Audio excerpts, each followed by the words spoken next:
anavotana sy anomezana ny fiainana mandrakizay ho an'ity feno loza sy faharatsiana ity. Zany ary no anontaniananao, inona no antaninao ny herim-ponao, inona no tena lehibe eo amin'ny fiainanao, anao inona sy ilaza inona ianao.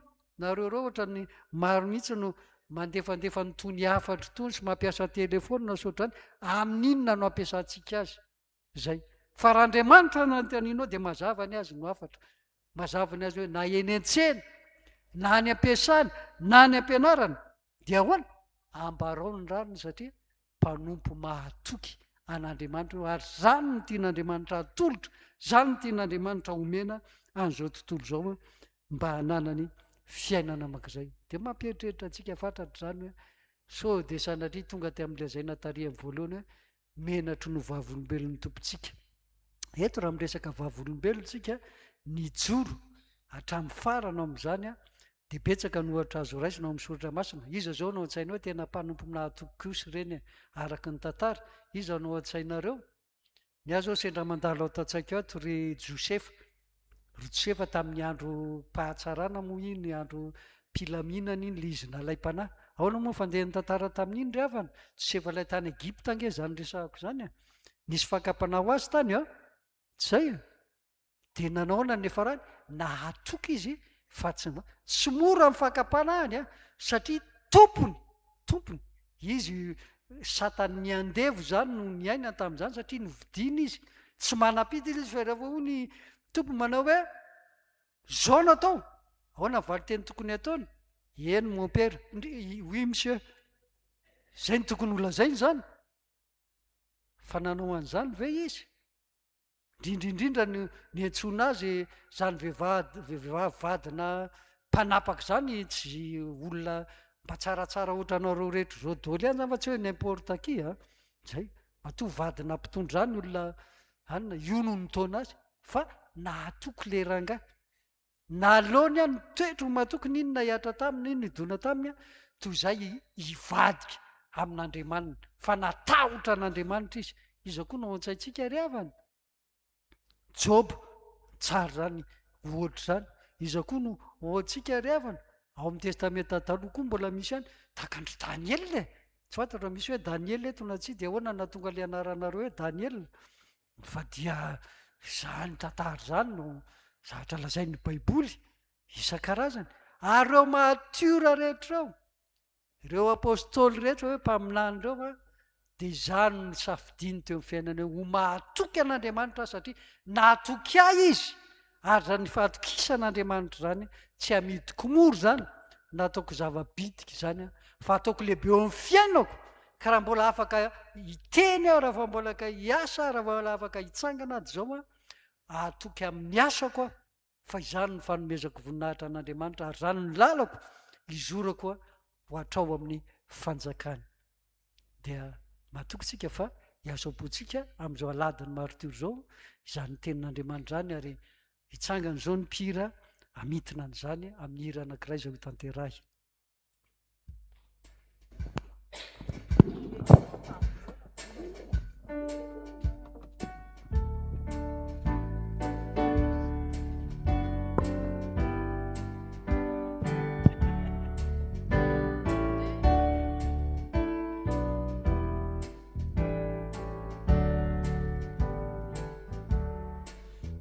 Amminao like you, Lua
zanak'Andriamanitra rehetra, ry mpino, ry olo mahatoky ao amin'ny tompo.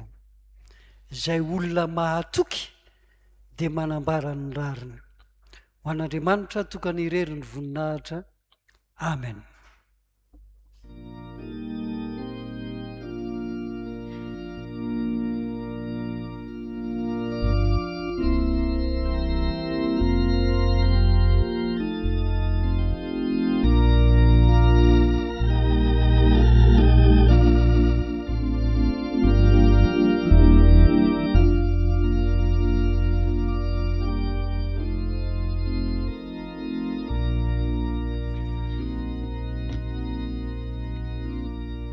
Ampiomona ny fotsika amin'izao vavaka izao sika.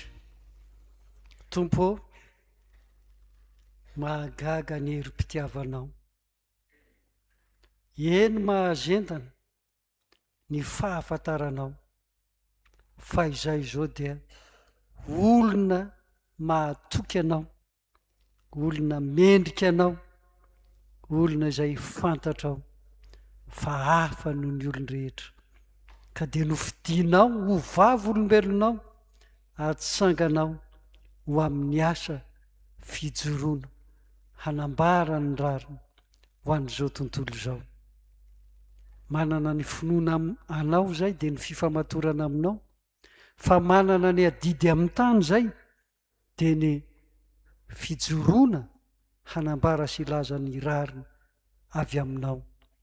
Ko ampio zay ho amin'izany ry Tompo, mba tsy tsangamenatra eo anatrehanao sy eo anatrehan'izao tontolo izao, ary mba ho tandrify anay lay teny soa fiarabana ratrizay itenenanao hoe: tsara zany ry mpanompo tsara sady mahatoky, na hatoky tamin'ny kely ianao dia tendreko mpanapaka amin'ny be, midira amin'ny fifalian'ny tomponao. Fantatrao ny fahatotsahanay, ny fetranay, ny firoravan'ny saina noho ny zavatra maro samihafa manodidina anay. Nefa fantatray kosa ny tsy fahafoizanao, fantatray ny asarobidiny rahanao izay nalatsaka ao anay, fa lafo vidy loatra no namonjena anay. Ko dia tehirizo zay ry Tompo, fa tsy mahatoetra raha izay irery, tano zay fa tsy mahazony raha izay ihany. Ka ianao no hiaro anay ka ahatahirizana anay mandra-pifanatrika aminao. Fa miandry anay kosa ianao amin'ny adidy maro samihafa eto amin'izao tontolo izao, dia ankerezonao zay ry Tompo mba ahatanteraka izany. Tolory saina zay, ampafantaro zay, eny tafio ny hery avy aminao zay a, ka mba hiova ny endriky ny tany sy ny tantaran'izao tontolo izao, satria maro ny mpino tena nanana fanay mahatoky ka tsy nivena na nivaona ho amin'ny ankavia sy ny ankavanana, fa nandeha mahitsy ilaza sy hiteny ny fahamarinanao.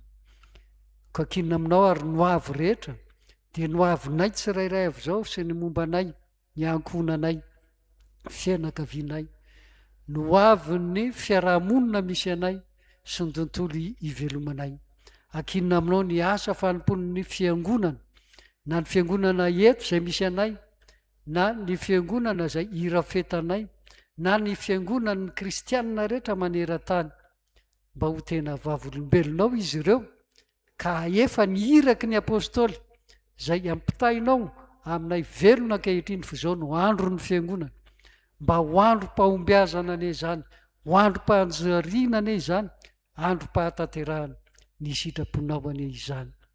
Izay dia mivavaka ho an'le manana olana eo amin'ny fiainana, ninona ady hatrehany ry Tompo, izany no fakam-panahy. Ka dia ianao no hanampy azy mba ho mpandresy izy amin'ny alalan'i Jesosy Kristy, tsy ho ketraka, tsy ho kivy, fa ho velona ny fanantenany, ary andao izany firavoravizan-tanana izany a, ka handray ny hery zay atafinao, hamany olana rehetra ianao, fa tsy misy zavatra izay tsy hainao Andriamanitra rainay. Vavaka izay ho an'izay eo anatin'ny fahasairanana, miady amin'ny fiainana noho ny tsy fahampiana, ho jerenao manokana izay tratrany izany ry Tompo, ka dia hanome ny tandrify sy hanolotra ny sahazy ianao a, mba hananana soa sy fiadanana eto amin'ity tany fandalovany ity. Misy ny marary mety ao atokantrano, mety any amin'ny toeram-pitsaboana, vanginao izy ireny ka ho ampinao mba azony manambara ny fahamarinanao tamin'ny famonjenao azy. Dokotera dia mitsabo ary ny zavatra rehetra dia hoentina mitsabo, feon'Andriamanitra no manasitrana ka dia sitrano izy ry tompo no ny herinao sy ny fahefanao ao amin'i Jesosy Kristy rehefa tonga hitondra ny aretinay rehetra. Vavaka izay ho an'ny fifandraisana ny zao tontolo zao, amin'ny lafin'ny fiarahamonina zany, amin'ny lafin'ny fitondrana sy ny vahoaka entiny zany, ianao no hiasa ka dia mba hiainanay tokoa ny rariny sy nitsiny izay mahavelona anay. Vavaka izay ho an'ny tany dia izao tontolo izao ao anatin'ny ady ry tompo ao, fifamonoana, fifampiatsiana isan'andro ary fifantatsahanay ry tompo. Vanginao anie izy ireny ka halalany marina fa tsy misy tompon'ny aina, tsy misy manam-pahefana amin'ny fiainana. Feon'Andriamanitra manzanka dia mba hiova fo sy hiova fanao ka fihavanana no isy eto amin'izao tontolo izao. Misy koa ny haintany, ny afo maro samihafa izay mandevona, ny tafiotra sy ny zavatra maro izay manimba ny tontolo. Engany mba hiasa ao anatin'izany ianao Andriamanitra ka ho reny feonao ary ho hita ny asanao fa ao aminao ny famonjena sy fanavotana. Betsaka ny tokony hangatahanay fa izay rehetra mahasoa dia tanterao aminay sy amin'ny fiangonanao, amin'ireo sorotr'asa sy adidy maro izay efainy mba ho tanteraka ny zavatra rehetra ho voninahitry ny aranao. Ka dia ampombonay amin'izany tompo, ilay vavaka nampianarinay zonay miaraka amin'ny manao peo ka angataka aminao hoe rainay ho izay any an-danitra, ho masinina ny eny anaranao, tonga ny eny fanjakanao, atao ny eny sitraponao ety an-tany ho tahaka ny eny an-danitra. Meneno izay anina sazo anay ary mamela ny elokay tahaka namelanay izay meloka taminay, ary iza mitondra anay ho amin'ny fankampanahy fa manafanay amin'ny ratsy, anao ny fanjakana sy ny ary-voninahitra mandrakizay. Amen. Ry havana malala, mahavavolombelon'ny tompo antsika dia tsy mamela antsika hipetraka fa manery hitsangana ka dia ndeha hiara hitsangana isika hiaraka anambara ny fanekempinoana apôstôlika ankehitriny, fanekempinoana izay iraisantsika amin'ny rehetra manerana izao tontolo izao.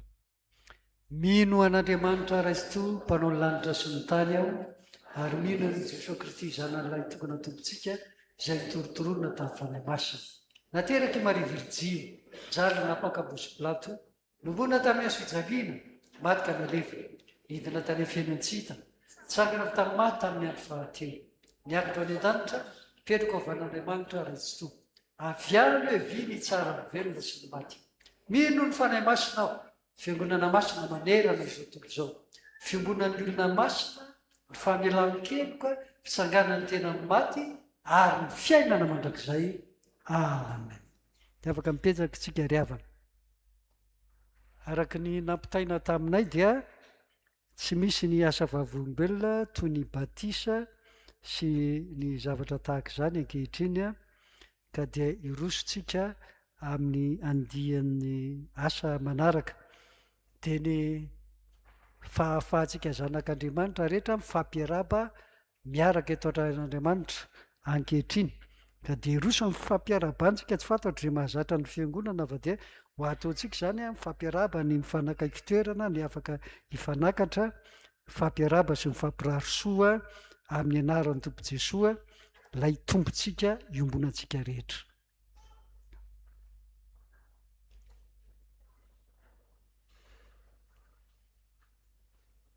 Ny tanàna fianarana izay atrehina raha misy ny mbola mianatra, ary aoka ry tompo ahita avy teo masonao rehefa hiaraka hifanerasera amin'ny mpiarabelona amin'ny rehetra, mba hiseho amin'ny fiainany fa manana tombony izy ireo, manana an'Andriamanitra ho rainy.